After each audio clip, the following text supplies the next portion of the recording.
Han pasado ya 111 años desde aquella fatídica madrugada del 15 de abril de 1912, en donde nuestro magnífico barco, el coloso Titanic, se esposaría junto con las frías aguas del Atlántico Norte, para no volver a ver la luz del sol jamás.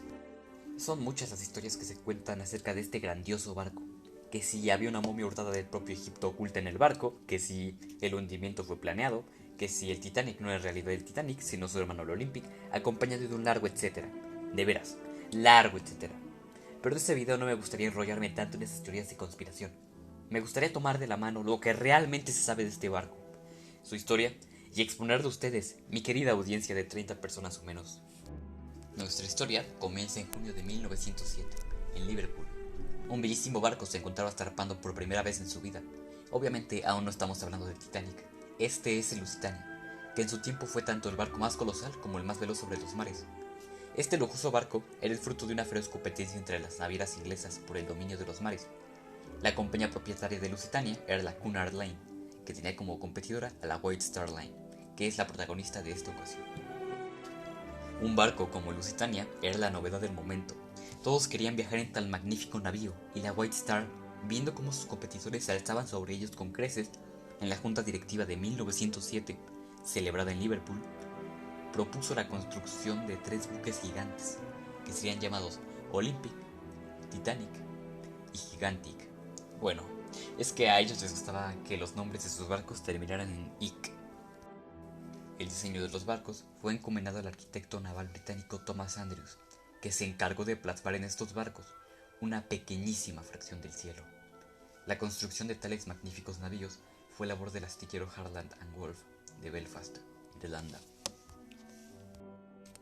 El primer barco en zarpar fue el RMS Olympic en 1911. Al ser el primero del trío de barcos hermanos, fue el que más atención recibió por parte de la audiencia, eclipsando completamente a su hermano Titanic. Por eso mismo, hay más fotos del Olympic que del Titanic. Si quieres un consejo para poder diferenciar el uno del otro, sería que el Titanic tiene esta cubierta que estoy señalando ahora mismo, un 50% cerrada y un 50% abierta, a diferencia del Olympic, que la tiene totalmente abierta. Después de un tiempo, el 31 de mayo de 1911, el Titanic fue botado por primera vez al agua. Yo creo que le gustó, tanto que decidió pasar toda su vida sumergido en ella. Según la tradición heredada de Grecia, se pensaba que romper una botella y derramar el vino en el agua durante la botadura de un barco era un acto de reverencia y ofrenda a los dioses, con el fin de pedir la protección divina y buena fortuna tanto como para el barco como para los tripulantes. Sin embargo, durante la botadura del Titanic, según algunos registros, y de aquí ya me cuelgo de las teorías porque no hay nada confirmado, la botella de vino que debía romperse contra el casco rebotó y cayó al mar sin derramar el contenido. Tal vez el Titanic haya hecho enojar a los dioses cometiendo esta ofensa y condenándose a su naufragio.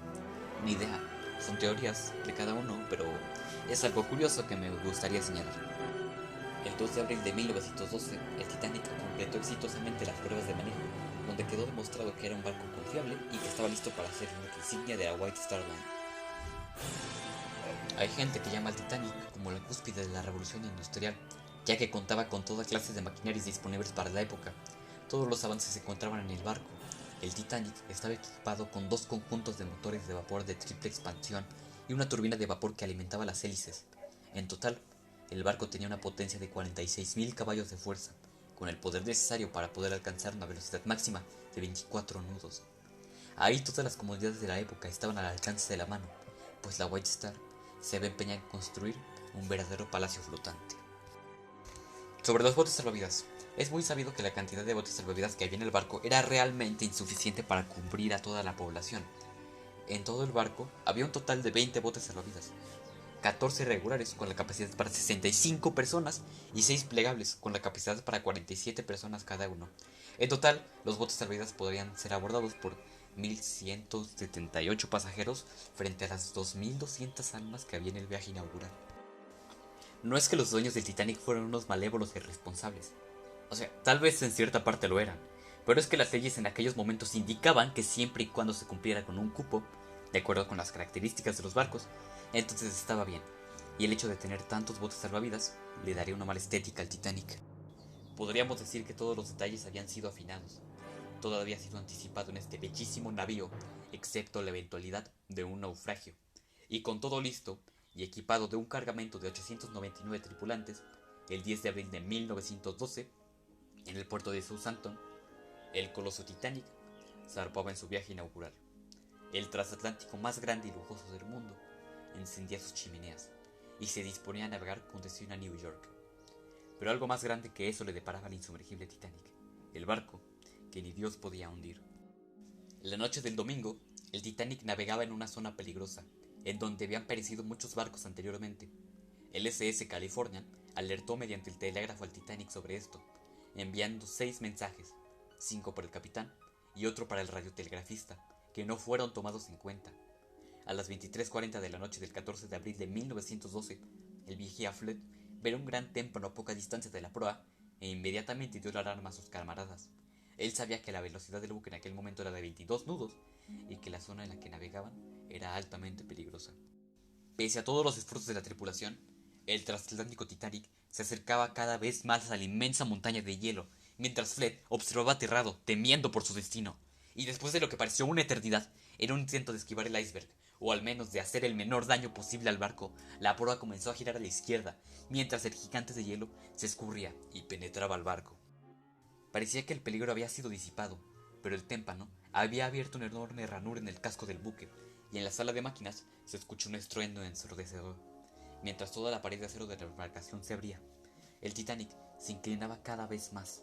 Se informó al ingeniero constructor del buque, Thomas Andrews, que viajaba en él, el cual pronosticó el destino más atroz para el insumergible Titanic. Mientras la tripulación mantenía la calma, el capitán Edward John Smith sabía que se iba a desatar el pánico, por lo que ordenó obrar con cautela a la tripulación, y solo a las 12:05 se mandó a preparar los botes salvavidas y que se emitiera la llamada de auxilio, CQD, junto con la recién adoptada SOS, Salven nuestras almas. El SS Californian había apagado sus telégrafos, por lo que no pudo acudir en ayuda al Titanic, pero el RMS Carpathia, barco de la Cunard, escuchó las angustiosas llamadas de auxilio del Titanic y trató de acudir a toda máquina. A palabras de su capitán, otra mano diferente a la mía estaba en el timón esa noche. Los pasajeros más privilegiados fueron los que mayor chance tuvieron de sobrevivir frente a los de tercera clase. Las personas que abandonaban el barco podían verlo a lo lejos, con todas sus luces encendidas y lanzando cohetes desesperados, fusionando su destino con el del océano. El transatlántico, el insumergible, la más grande y hermosa nave del mundo, se adentraba en las entrañas frías del océano, mientras se llevaba consigo el destino de miles de almas. La orquesta a bordo del Titanic permaneció tocando hasta el último momento. La falta de lugares en los botes, el pavor a la muerte y el desorden de la tripulación agravó el naufragio. Como consecuencia, las víctimas del hundimiento fueron no precisamente pocas. Los supervivientes en los botes vieron la majestuosa embarcación fuera del agua por última vez en la madrugada del 15 de abril, elevando la popa, sus luces encendidas, parpadeando y partiéndose en dos, sellando su destino junto con el del océano. La noche saldó con 1514 muertos frente a los 706 supervivientes, y así concluyó la historia de este magnífico barco, portador de sueños para muchos, convirtiéndose en el naufragio más conocido de la historia.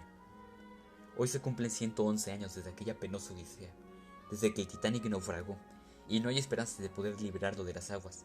Solo puedo pensar, descansen en paz las víctimas del naufragio, y feliz 111 aniversario de RMS Titanic.